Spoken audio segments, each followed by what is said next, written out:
at the Animal AgTech Innovation Summit in Dallas, Texas. And Theo, you're here with Halter. Who are you and what is Halter? It's a great old question. We're a virtual fencing company. We're originally from New Zealand. We're fairly new to the US, and we have a solar-powered collar that goes on cows, and it's able to virtually contain but also move cattle to different areas. Absolutely. And you have one of those with you, don't you? We do. Perfect. So your collar's a little different than maybe some of the ones most commonly seen. So talk a little bit about how this is different and how it functions. Absolutely. So every cow gets a collar. And there's a few really key things to it, okay? And the first one is it's solar powered. So once these go on, they never have to come off. You've got an unlimited battery life, and that enables you to do as many movements, changes as you want to throughout your entire grazing season. So we use a combination of sound, vibration, and a low energy electric pulse to contain the cows and then also to move them. So each cow gets that individually. You'll have sound that comes out each ear. We'll beep the cows in the right ear, turn them left ear, turn them right. And we'll actually use that vibration as that positive reinforcement to help the cows move and to know when it's time to move into that next area that you want them to graze in. Wonderful. And so for producers, they manage these geofences how? On your phone, everyone's phone. So your ranch will essentially be on an app on your phone. You'll be able to see all of your physical fences, your watering points, your gates, and you'll be able to draw your virtual fences there on the app on your phone and see each one of your live cows that has a collar on. Wonderful. And so what have you been seeing in the grazing techniques and how this has been just changing the game in probably ways that maybe we weren't really expecting at first? And so how has that transition happened from your perspective? Yeah, it's a good question. I think how we see virtual fencing, it's just a tool. It's a tool to have in your back pocket. If someone gave you an unlimited fencing budget and said, okay, put as much fencing as you want to achieve X, and usually that's grazing, what would you do? So if, for example, you know that at a certain point of the year, you'd really like to shift your cows every day.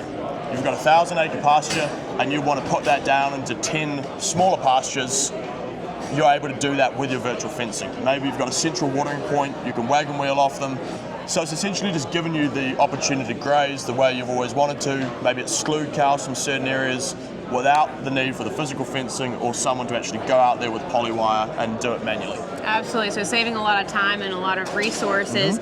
Now, for those who are living in more of a complex environment in terms of topography, talk a little bit about how this collar reads and keeps up with those topography changes. Yeah, now fortunately being from New Zealand, we're no strangers to big old mountains and some pretty gnarly terrain. So we're excited to see that here in the US as well. Look, you can have a slightly harder time when it comes to really mountainous environments, getting sufficient coverage over that ranch. However, it's certainly within scope. I think from what we've seen, particularly when it comes to gathering off public ground, huge time efficiencies just in being able to see where all of those cows were, or being able to set that rotation through that summer ground so that where they finish their grazing is actually where you need to gather them from anyway.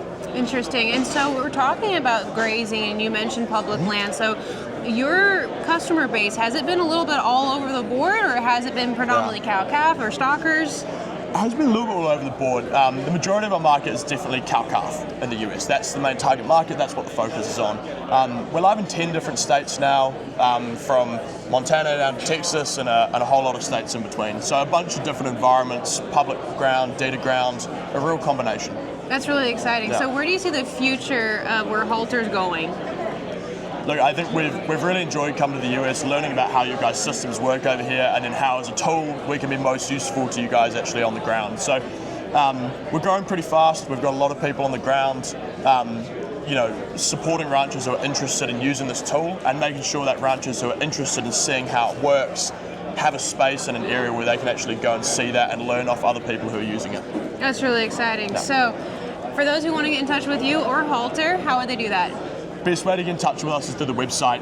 When you go into the Contact Us section, you'll be able to see all of our reps in particular states, and that'll have their email and their phone numbers on there as well. So reach out, we're pretty friendly, and then we'll make the effort to make sure we come and visit you on the ranch, learn about your system, and just brainstorm if this is a tool that could actually add value to you. That's exciting. Well, Theo, thank you so much. Appreciate it. Appreciate it.